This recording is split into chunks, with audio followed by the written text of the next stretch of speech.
21, 56. Bien au contraire, répondit Ibrahim. Votre divinité, votre Dieu, est le maître des cieux et de la terre. C'est lui qui les a créés, et je suis de ceux qui peuvent en témoigner.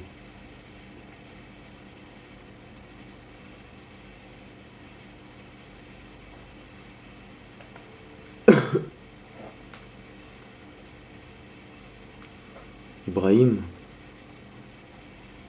a eu des contacts directs avec Dieu, et les témoignages ne s'héritent pas.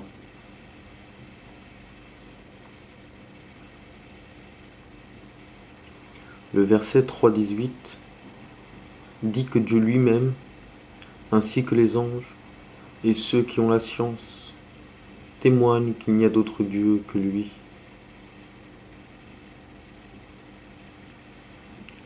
Et je ne pense pas que ce soit tous les millions de musulmans qui ont la science. Cela fait un peu beaucoup. Le verset 3,86 parle d'un peuple qui aurait cru. Qui aurait cru témoigner que le messager était véridique.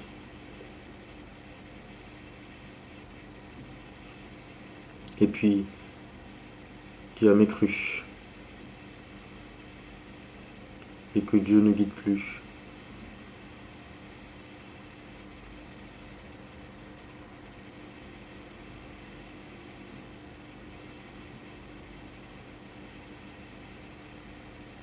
Ça correspond, ça pourrait s'appliquer à un peuple qui a vu le prophète Mohammed et qui par la suite,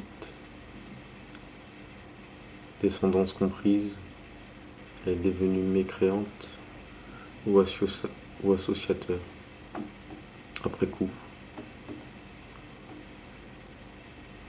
Dieu n'a rien oublié dans le livre. Ils ont témoigné. Shahidou anna rasul hakun. Et puis ils ont mécru. Comme pour nous donner un exemple, pour ceux qui veulent témoigner à tout prix, justement. Et le verset 7, 172, parle d'un témoignage sur nous-mêmes, où tous nous attestions que Dieu est notre enseignant. Mais là, nous étions en présence directe de Dieu, et c'était une autre vie.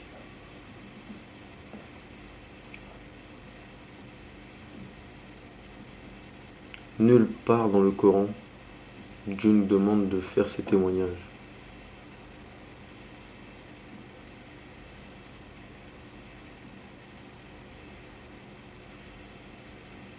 Il faut suivre Dieu.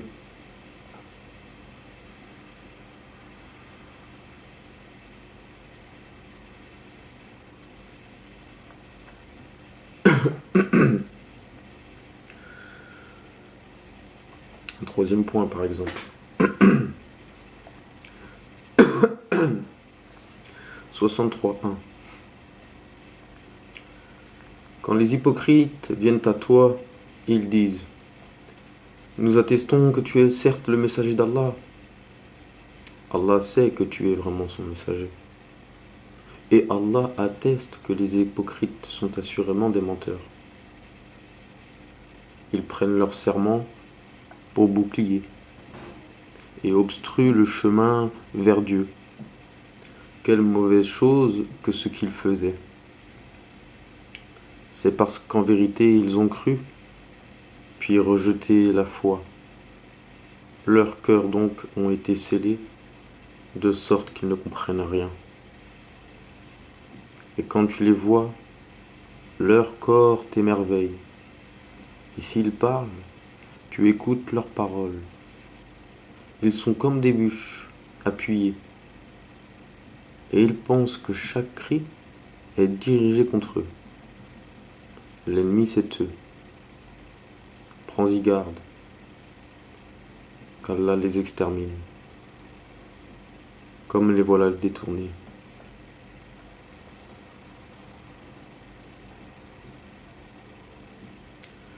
Quand les hypocrites viennent à toi, ils disent « Nous attestons que tu es certes le messager d'Allah. Allah sait que tu es vraiment son messager. Allah sait. Et Allah atteste que les hypocrites sont assurément des menteurs. »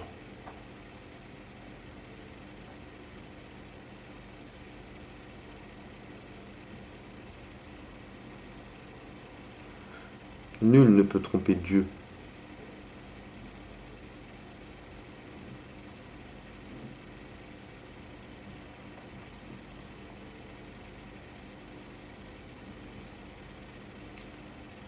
L'analyse de la shahada à travers le Coran montre que c'est Dieu le principal témoin.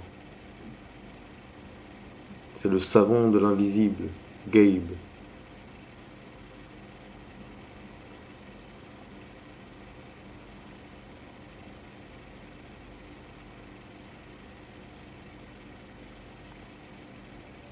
Et de la shahada.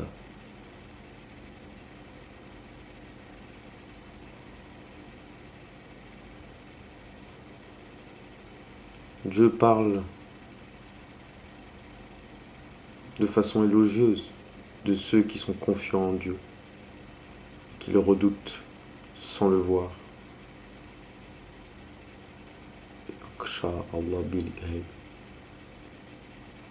La foi, c'est croire en Dieu et s'y soumettre sans le voir, et non pas témoigner de ce que l'on n'a pas vu. La vraie foi, par laquelle on passe du grade de musulman à confiant, croyant, véritable, consiste à le prouver en dépensant de ce qu'on a de plus cher au nom de Dieu. Ce n'est pas que des paroles.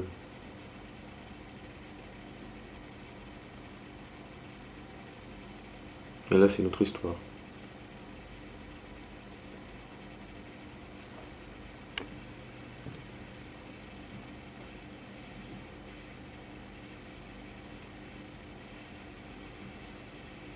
« 4,48 »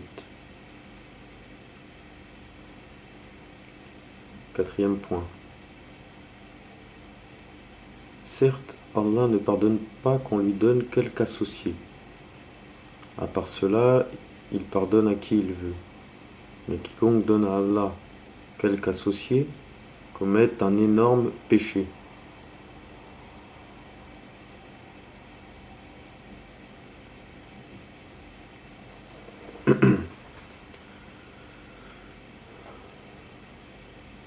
Donc,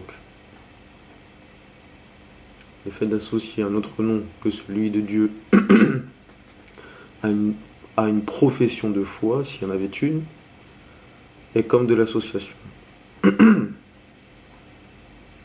Dieu n'a pas envoyé ses messagers pour qu'ils soient adorés à côté de lui. 3,80. 6,19.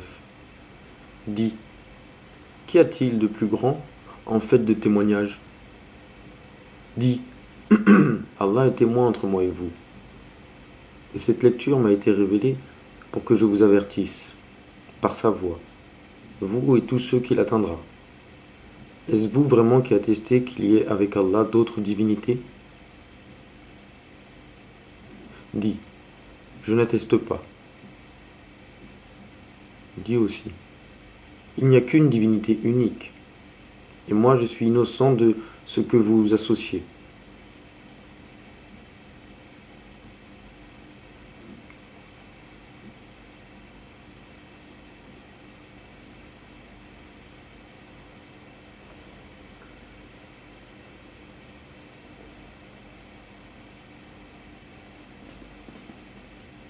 « 3,80.